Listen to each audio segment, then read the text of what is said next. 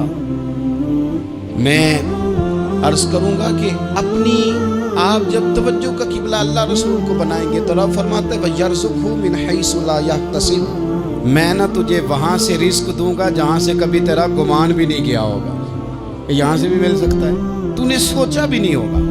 بخاری شریف میں حدیث ہے، حضرت جابر ابن عبداللہ فرماتے ہیں نبی پاک صلی اللہ علیہ وسلم نے نا 300 لوگوں کا ایک لشکر روانہ کیا کسی مہم کے لیے، کسی جہاد کے لیے۔ حضرت ابو عبیدہ بن جراح رضی اللہ تعالیٰ عنہ امیر لشکر تھے۔ فرماتے غربت اتنی زیادہ تھی، بھوک اتنی زیادہ تھی کہ ایک ایک کھجور دن میں ایک وقت کھانے کو ملتی تھی، اور کچھ دن ایسے آئے کہ اب کھجور بھی نہیں مل رہی۔ فرماتے اتنی زیادہ بھوک لگی مجاہدین کو 300 بندہ پتے کھا کے گزارا ہونے لگ گیا۔ یہ بخاری میں موجود ہے۔ آپ فرماتے ہیں کہ دریا کے کنارے ہمارا پڑاؤ تھا، ٹھہراؤ تھا، جب بھوک سے نڈھال ہو گئے نا وَيَرْزُقْهُ مِنْ حَيْثُ لَا يَحْتَسِبُ، اللہ وہاں سے روزی دیتا ہے، گمان بھی نہیں ہوتا۔ فرماتے ہیں ایک مچھلی اللہ تعالیٰ نے دریا کے کنارے بھیجی، فرماتے ہیں وہ تھی تو مچھلی پر پہاڑ جتنی تھی۔ بخاری میں لفظ ہیں، حضرت جابر ابن عبداللہ رضی اللہ تعالیٰ عنہ فرماتے ہیں 300 آدمی 18 دن تک اس مچھلی کو کھاتے رہے، مچھلی ختم ہی نہیں ہوئی۔ مچھلیاں نہیں، مچھلی کہتے ہیں 18 دن 300 بندہ کھاتا رہا، مچھلی ختم ہی نہیں ہوئی۔ اور فرماتے ہیں کہ اس کی ہڈی نکال کے، کانٹا کہیں گے آپ اپنی زبان میں، کہتے ہیں وہ نکال کے نا تو اس کو کھڑا کیا نا جب، تو اونٹ کجاوے سمیت اس کے بیچ سے گزر جاتا تھا، 2 اس کے کانٹے جوڑے۔ فرماتے ہیں وہ اس کا گوشت ہم کھاتے تھے اور اس کی چربی بطور تیل کے ہم جسموں پہ ملتے تھے، بیماروں کو اس سے سکون آتا تھا، تندرستی شفا ہوتی تھی۔ فرماتے ہیں ہم کھایا بھی ہم نے اور کچھ لے کے ہم مدینے بھی گئے، اور قربان جائیں نبی پاک نے بھی اس میں سے کھایا۔ ہم نے عرض کی حضور یہ معاملہ کیا ہے، یہ ماجرا کیا ہے؟ تو محبوب نے فرمایا تمہارے پاس غذا نہیں تھی، رب نے تمہارے لیے بندوبست کیا ہے، اللہ نے تمہیں دیا ہے۔ مکان شروع کر لیا، ایک صاحب نے مکان بنانے لگے، آپ وہ حساب لگا رہے ہیں، کہتے ہیں میرے پاس اتنے پیسے ہیں، اتنے میں نے فلانے دوست سے کہنا ہے اس نے دے دینے، اتنے فلانے رشتہ دار سے کہنا ہے اس نے دے دینے، اتنے فلانے سے کہنا ہے اس نے دے دینے۔ یہ ساری کاپی بنا کے مکان شروع کر لیا۔ جو روز کہتا تھا نا کوئی حکم ہویا تے دسی، سب سے پہلے اس کو کہا میاں پیسے چاہیے، وہ کہندا ہو کل ہی منڈا ٹوریا، کہتے تو پرسوں دسدا تے لب جانے سا۔ میں آپ کو اپنے تجربے کی بات بتا رہا ہوں۔ جن لوگوں کا خیال ہوتا ہے نا کہ آپ سٹارٹ کریں فلانا کام، آپ کے ساتھ ہیں، اللہ کا ہی کوئی نظام ہے، وہ بالکل بھی نہیں ساتھ ہوتے۔ لیکن ایسا نہیں ہے کہ کوئی ساتھ نہیں ہوتا، اللہ تعالیٰ بڑے اسباب پیدا کرتا ہے، وہاں سے دیتا ہے جہاں سے گمان بھی۔ ہمارا یہ ذہن بن جاتا ہے ہم ساری اپنے حساب سے چلتے ہیں، اتنے رشتہ داروں سے، اتنے کون آپ کے ساتھ چلے گا، سوال ہی نہیں پیدا ہوتا۔ یہ سارے کام چھوڑ کے سب سے پہلے 2 رکعتیں پڑھو، اپنے رب کی بارگاہ میں، رسول کائنات کی بارگاہ میں گزارشات اور استغاثے پیش کرو، وہاں سے خیر طلب کرو۔ دنیا دار کیا دیں گے، کیا دے سکتے ہیں، کیا حیثیت ہوتی ہے کسی، اللہ کہتا ہے وہاں سے دوں گا۔ تو جو اللہ مال دے وہ لینا چاہیے کہ رشتہ داروں کا مال دیکھنا چاہیے؟ جو اللہ دے وہ لینا چاہیے کہ سیٹھوں نوابوں کی جیبیں دیکھنی چاہیے؟ جو اللہ دے وہ قبول کرنا چاہیے یا دیکھنا چاہیے کون سا آدمی کہاں پہنچ گیا؟ چھوڑو، اپنی مٹی پہ چلنے کا سلیقہ سیکھو۔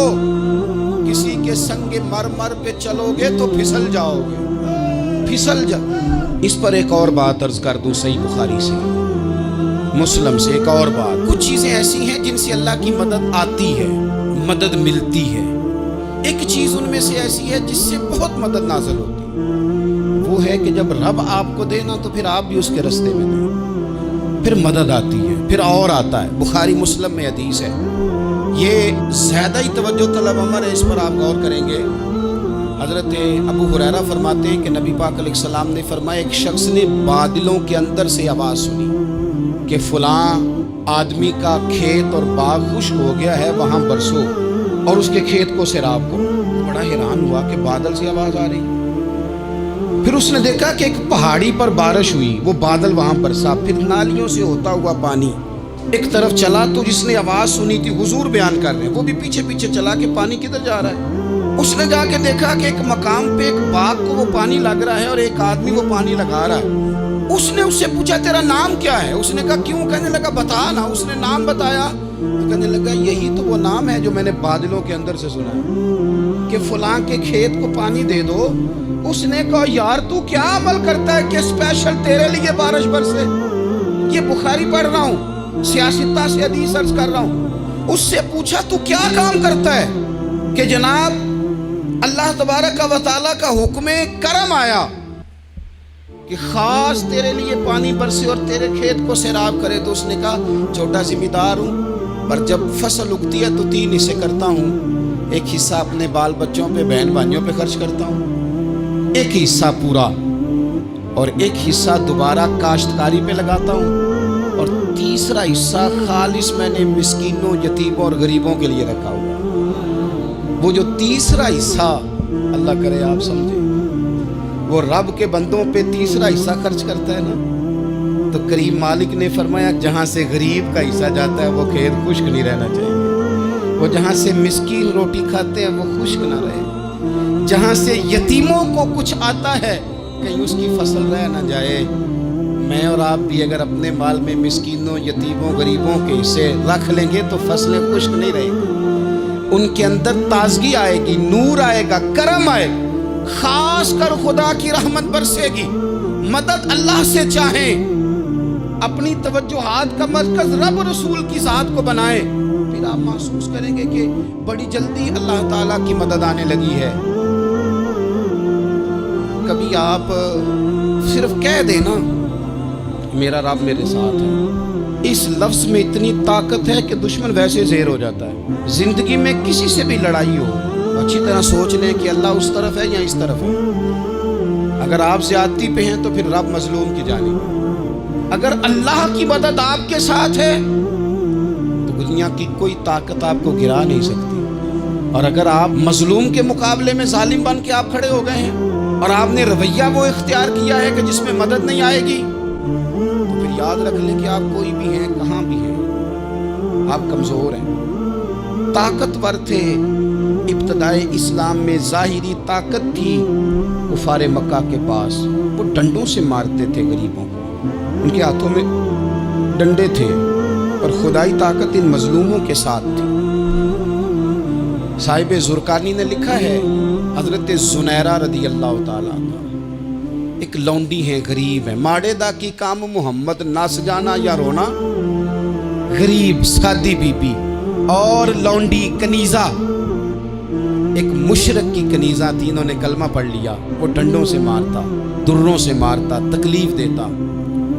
حضرت زنیرہ رضی اللہ تعالیٰ عنہ کو اتنا مارا، اتنا مارا۔ اب آپ ایک اور پہلو پر بھی غور کریں، مار بھی پڑ رہی ہے پر خدا ادھر ہی ہے، اللہ کی مدد ادھر ہی ہے۔ رب کہتا ہے کہ پہلے تو صبر کرنا، ان اللہ مع الصابرین، تو صبر کرے گا تو پھر رب کی معیت ملے گی، ذرا ٹھہرنا، تو تھوڑا ڈٹنا۔ ان الذین قالوا ربنا اللہ ثم استقاموا تتنزل علیہم الملائکہ، تو کہے اللہ میرا رب ہے، پھر تو پہلے ڈٹ، پہلے تو نے ڈٹنا ہے۔ ثم استقاموا، جو ڈٹ گیا، تتنزل علیہم الملائکہ، ڈٹنے والے کے لیے مدد آتی، پہلے تھوڑا ٹھہرنا پڑتا ہے، پہلے تھوڑا صبر کرنا پڑتا ہے، حوصلہ کرنا پڑتا، اس کے بعد مدد آتی۔ مار پڑ رہی ہے، مارا جا رہا ہے حضرت زنیرہ کو، ان کا مالک جو ہے ظاہری آقا وہ مار رہا ہے، یہ کنیزہ ہے، اتنا مارا اتنا مارا، ان کی بینائی چلی گئی، نظر آنا بند ہو گیا۔ ابو جہل آیا اور کہنے لگا زنیرہ دیکھا نا ہمارے بت تیری آنکھیں لے گئے، معاذ اللہ، لات و منات ہمارے بتوں نے تجھے اندھا کر دیا۔ اب ایسا نہیں ہے کہ بی بی روتی جا رہی ہے، روتی جا رہی ہے، مایوسی مایوسی، معاذ اللہ، پریشانی، غریبی بڑی ہے، پوچھنے والا کوئی نہیں، یہ باتیں نہیں۔ کیا جملے ہیں خاتون کے، کیا لفظ ہیں۔ ابو جہل نے تنزیہ کہا، معاذ اللہ، کہنے لگا دیکھا نا ہمارے بتوں نے تجھے اندھا کر دیا۔ تو جناب زنیرہ آنکھوں کی بینائی گئی ہے، رات کو گئی ہے، دکھ ابھی تازہ ہے، لیکن اللہ پہ جو توکل ہے، اپنے مالک سے جو رشتہ ہے، وہ اتنا مضبوط ہے، اتنا طاقتور ہے، اس میں اتنی گہرائی ہے کہ حضرت زنیرہ بول کے نا اتنی قوت سے بولی، اتنی طاقت سے بولی کہ پورے کفر پر لرزہ طاری ہو گیا۔ فرمانے لگی تمہارے بتوں کی کیا اوقات ہے کہ وہ میری بینائی لے جائیں؟ یہ میری رب کی حکمت کا تقاضا ہے۔ جب تک اس نے چاہا زنیرہ دیکھتی رہی، اور جب اس نے چاہا زنیرہ کی آنکھوں کی بینائی چلی گئی، اور اگر وہ چاہے گا نا تو بینائی واپس بھی کر دے گا۔ اگر ہو ذوق یقین پیدا تو کٹ جاتی ہیں زنجیریں، اگر وہ چاہے گا تو بینائی آ بھی جائے گی۔ حضرت زنیرہ نے رات کو یہ لفظ کہے، ابو جہل اور سارے کفار ڈر کے سن کے چلے گئے۔ آپ اطمینان سے آ کے بستر پہ سوئی، جب سویرے اٹھی تو اللہ نے آنکھوں کی روشنی واپس کر دی تھی۔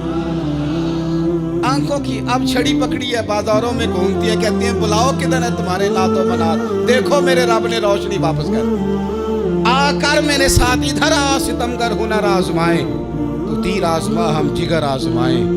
بیمار لوگوں یاد رکھو، کہہ دیا ڈاکٹر نے کہ تو بڑا بیمار ہے، تو بڑا کمزور ہے، یہ ہو گیا وہ ہو گیا، تو ڈاکٹر اپنے علم کے مطابق بات کر رہا ہے، ہوگا تو وہ جو میرا رب چاہے گا۔ کمزور ہو جانا، پریشان ہو جانا، تکلیف میں آ جانا، پتہ نہیں بات ہو گئی ہے تو جانے کیا ہو جائے گا۔ اپنی زندگی کے اندر اپنے رب سے رشتہ مضبوط کریں، رسول کائنات سے رشتہ مضبوط کریں، اللہ والوں سے رشتہ مضبوط کریں۔ حضرت زنیرہ نے پیغام دیا کہ زندگی میں جو جینا چاہتے ہیں تو وہ رب کا نام لے کے جی سکتے ہیں، جو اپنی زندگی میں خوشیاں دیکھنا چاہتے ہیں تو رسول اللہ کے نام پر خوشیاں دیکھی جا سکتی ہیں۔ توکل کی بنیاد پر بندہ خوشیاں لے سکتا ہے، اور اگر انسان میں توکل نہیں ہے تو پھر وہ اس کالے جادو سے بھی ڈر رہا ہے، وہ نیلے سے بھی ڈر رہا ہے، وہ پیلے سے بھی ڈر رہا ہے، وہ فلانے سے بھی ڈر رہا ہے، وہ میرے خلاف فلانا رشتہ دار سازش کر رہا ہے تو ڈر رہا ہے، فلانا میرے بارے میں یہ کر رہا ہے تو ڈر رہا ہے، وہ پتہ نہیں دنیا ادھر ہو جائے گی تو کیا ہو جائے گا، اٹھ باندھ کمر کیوں ڈرتا ہے، پھر دیکھ خدا کیا کرتا ہے۔ تو اس ساری گفتگو کا نچوڑ آپ کو یہ عرض کیا ہے، سب سے پہلے تو یہ کہ میدانوں میں مدد بھی اللہ کی، رزق میں مدد بھی اللہ کی، فصلیں خشک ہوں تو مدد پھر بھی اللہ کرے، تو پھر ساری مدد، اور اگر انسان بیمار ہو تو پھر بھی مدد اللہ کی۔ تو اپنے اللہ کی جانب توجہ کو بڑھائیں، آپ اللہ سے مدد کے سوالی بنیں۔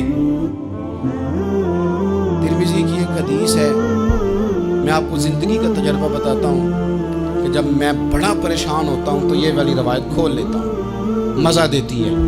میرے نبی پاک علیہ السلام نے فرمایا اپنے دکھ سیٹھوں نوابوں کو نہ کہنا، مالداروں کا نہ کہنا، ورنہ اللہ تمہیں کبھی غنی نہیں کرے گا۔ فرمایا اپنے دکھ اپنے رب کی بارگاہ میں عرض کرنا، جلدی کرے یا دیر سے کرے اللہ تمہیں لوگوں سے بے نیاز کر دے گا، اللہ تمہیں غنی کر دے گا۔ رات کو بیٹھو نا اس کی بارگاہ، اسے دکھڑے سناؤ، چھوٹی چھوٹی باتیں، حضور نے فرمایا نمک بھی مانگو تو رب سے مانگو، چھوٹی چھوٹی بات سے شروع کرو نا۔ جب بندہ شروع کرتا ہے نا چھوٹی چھوٹی چیزیں تو بڑی ساری چیزیں یہ اس طرح ہوتا ہے جیسے بندہ رب سے گفتگو کر رہا ہے، مالک مجھے یہ چاہیے، مالک میں یہاں کمزور ہوں، اللہ میں یہاں پریشان ہوں۔ آپ یہ کر کے تو دیکھیں، لمبی لمبی دعائیں مانگ کے تو دیکھیں، اس کے حضور جڑ کے تو دیکھیں، آپ دیکھیں گے راحت کتنی ہے، سکون کتنا ہے۔